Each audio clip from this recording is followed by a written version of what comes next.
আসলে মোটিভেশন আপনাকে শুরু করায়, আর সফল করে ডিসিপ্লিন। আমি 5টা পয়েন্ট এজ এ ব্যবসায়ী হিসেবে নিজের অভিজ্ঞতা থেকে আমার মনে হয়েছে আপনি যদি ডিসিপ্লিন মেনটেন করেন, এই 5টা বিষয় আপনার মধ্যে সেট আপ হয়ে যাবে।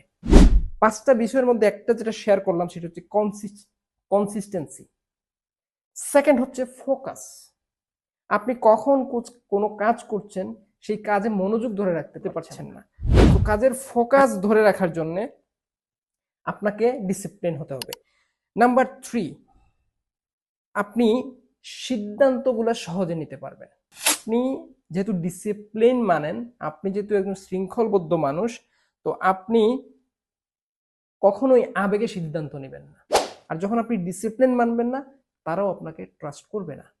পাশাপাশি আপনার ক্লায়েন্ট, কোন একটা ক্লায়েন্টের সাথে আপনার একটা ডিল আছে, মনে করলাম সকাল 11টা একটা ডিল করবেন, সেই ডিলটায় ক্লায়েন্ট ঠিকই 11টায় আসলো, কিন্তু আপনি রাইট টাইমে যেতে পারলেন না, তার মানে ক্লায়েন্ট আপনাকে ভালোভাবে অ্যাকসেপ্ট করবে না, এইখানে বিশ্বাসের ঘাটতি দেখা দেবে।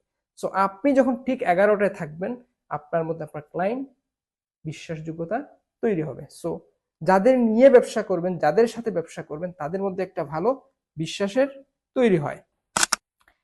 নাম্বার 5, কঠিন সময় পার করতেও আপনাকে ডিসিপ্লিন সবচেয়ে বেশি সহযোগিতা করবে।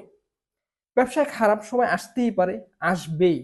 এক মাঘে শীত যায় না, আমরা জানি। যারা ব্যবসায়ী, যারা উদ্যোক্তা, তাদেরকে অনেক প্রতিকূলতার মধ্য দিয়ে সময় পার করে করে এগিয়ে যেতে হয়।